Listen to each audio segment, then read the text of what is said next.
My God, I hate drugs.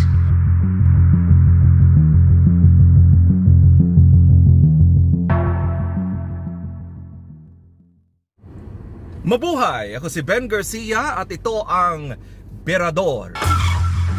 Kahapon ay nakalaya na o nasa Hawaii na itong si Lance Corporal Joseph Scott Pemberton.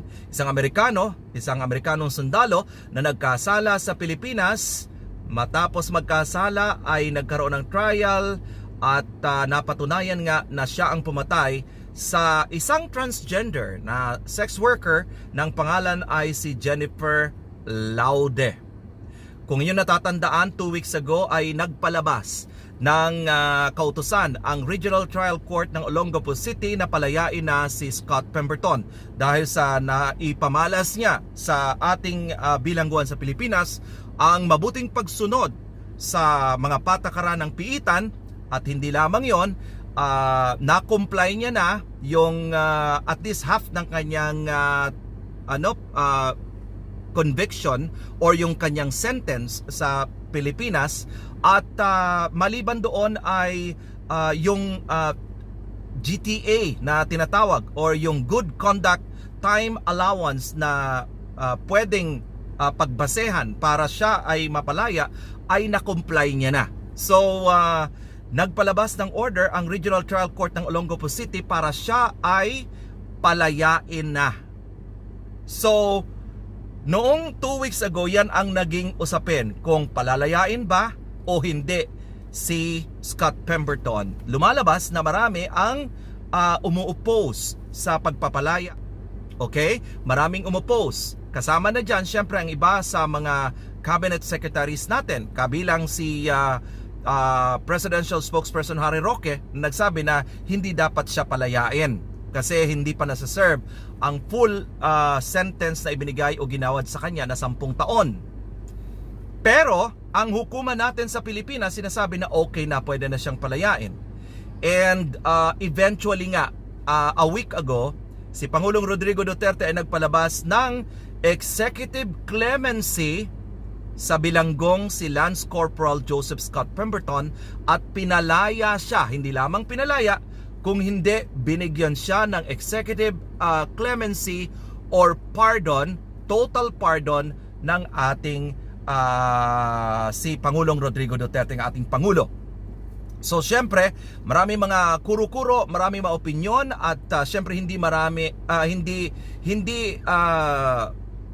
mabilang yung mga nagsasabi na dapat ay sumunod sa proseso muna bago iginawad yung clemency. Pero kung tutuusin naman, sumunod si Pangulong Duterte sa proseso at tiningnan din kung dapat na nga ba siyang bigyan ng pardon or clemency. And in fact, sa kanyang pag-aaral ay lumalabas na pwede na talaga siyang bigyan ng executive clemency or pardon. So nabigyan siya ng pardon, pero here comes the critics all over corners. Parang sa lahat ng corner marami siyang kritiko dahil sa pagbibigay niya ng clemency or pardon sa nagkasalang si Lance Corporal Joseph Scott Pemberton. Lumalabas po kasi na kung tutuusin, na-comply na lahat ni Pemberton ang dapat na i-comply niya.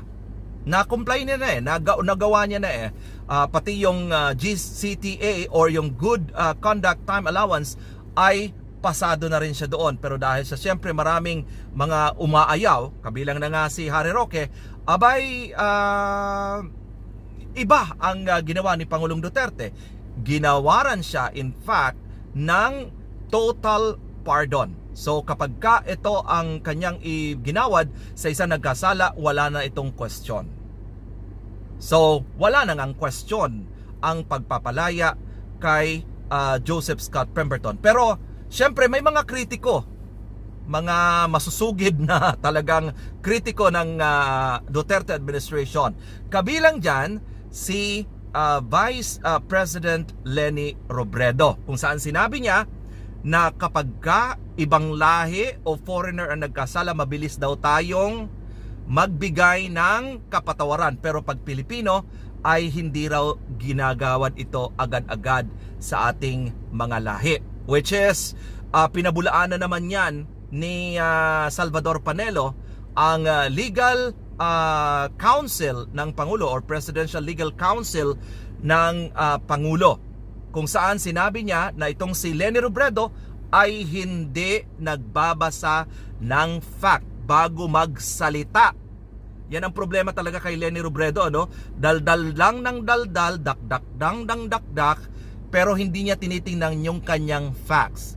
Ito ang facts na binigay sa atin at isinapubliko ni Legal Counsel Salvador Panelo.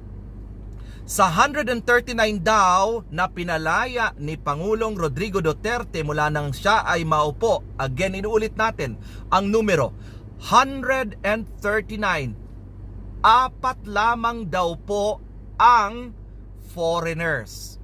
So again, kung irerebatal natin doon sa sinabi ni Leni Robredo, ang Vice Presidente natin, abay mali na naman siya. Hindi siya nagsasabi ng katotohanan kasi nga hindi siya nag-research. At ang sabi niya ay mas pinapaboran daw natin ang ibang nationality.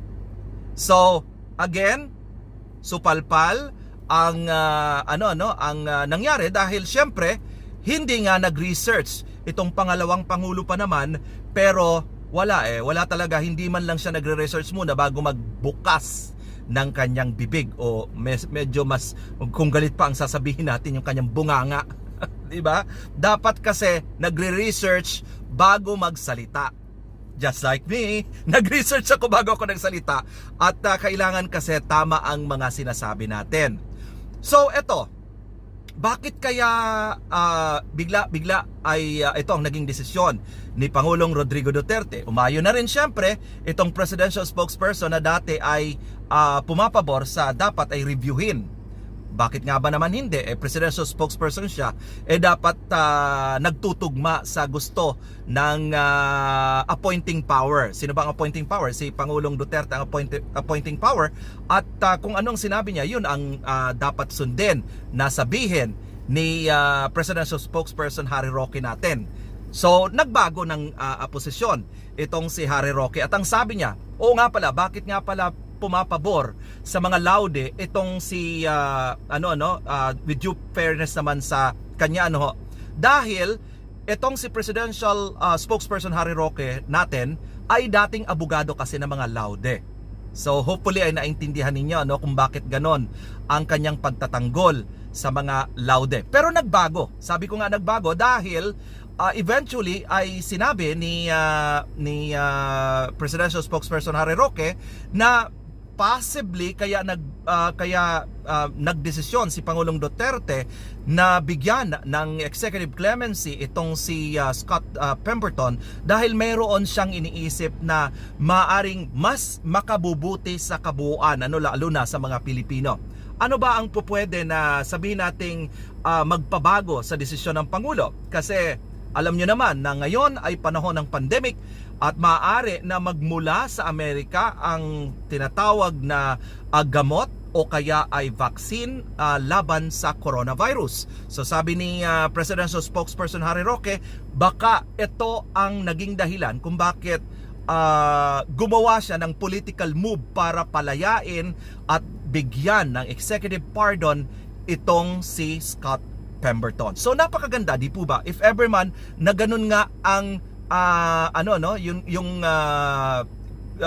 gusto ni Pangulong Duterte, kasi ang iniisip niya, ibig sabihin ay kapakanan ng bawat mga Pilipino, bawat isa sa atin. Yun ang inisip ng Pangulo sa pagbibigay ng executive clemency or pardon kay Pemberton. By the way, si Pemberton ay nasa Amerika na, nasa teritoryo na siya ng Amerika. Hindi ibig sabihin pag pinatapon na siya ng Amerika ay totally namalaya na siya. Kailangan niyang harapin ang court martial sa ilalim naman ng American military. So doon siya harap ng kanyang kung ano man ang igawad sa kanya na kaparusahan ng Amerika, bahala na sila doon. Pero yes, kailangan pa rin siyang humarap sa tinatawag na military court martial sa Amerika. Eto pa, kung bakit inisip din natin na possible ginawad ni Pangulong Duterte ang executive clemency kasi iniisip niya ang bilateral cooperation or relations ng mga bansa sa mga kaibigan nating bansa o mga allied countries natin. Kasama dyan syempre ang Estados Unidos, allied country natin ang Estados Unidos, kung kaya ganyan ang kanyang ginawa. And besides, kailangan talagang gawin ng isang Pangulo ang magbigay ng clemency o ng executive pardon dahil tayo man mismo kapag ka nagkasala ang ating mga nationality sa ibang lokasyon, sa ibang dako ng mundo, kapag nagkakasala sila doon, nagkakaroon din po ng tinatawag na executive clemency or pardon sa ating mga nationals. Like for example na lamang, wag na tayong lumayo dito sa Kuwait. Noong April 30 ay iginawad ang kalayaan kay Bienvenido Espino, or August 30 yata yon, kung hindi ako nagkakamali. Then on September 6, pinabalik na siya kaagad o ipinatapo na siya kaagad sa Pilipinas. Si Bienvenido Espino ay nagkasala sa mata ng batas ng Kuwait and ginawaran siya ng not capital punishment, kung hindi habang buhay na pagkakabilanggo dito sa Kuwait. Pero dahil nga sa clemency or pardon na iginawad ng hari ng Kuwait or ang tinatawag na Amiri Pardon, ay pinalaya na itong si Bienvenido Espino at nasa Pilipinas na at ini-enjoy niya na ang kanyang kalayaan. What I mean to say is that kapag ka pinag-uusapan ng bilateral relations, merong mga pag-uusap ang mga nasa matataas na level kung bakit kailangan nilang palayain ng isa't isa o kung sino man ang dapat nilang palayain doon, dahil may kapalit po ito. Political move maaari nating sabihin, pero mas makakaganda sa bilateral relations ng mga bansa. Kung kaya po, hindi lamang ito sa Kuwait, hindi lamang ito sa UAE, hindi lamang ito sa Saudi Arabia, kundi sa buong panig ng mundo. Meron tayong mga Pilipino at meron din na mga Pilipino nagkakasala. At kapag nagkasala at natupad na nila yung kanilang yung lahat ng na-comply na nila lahat ang kanilang mga dapat i-comply, talagang ginagawaran sila ng karampatang clemency or pardon. Okay? So, yun po ang nangyari.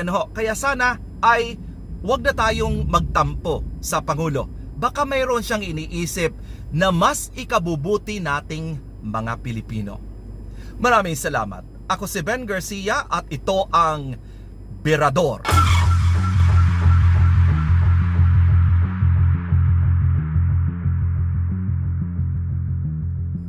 Kung gusto po ninyong marinig ang ating mga political opinions and views dito sa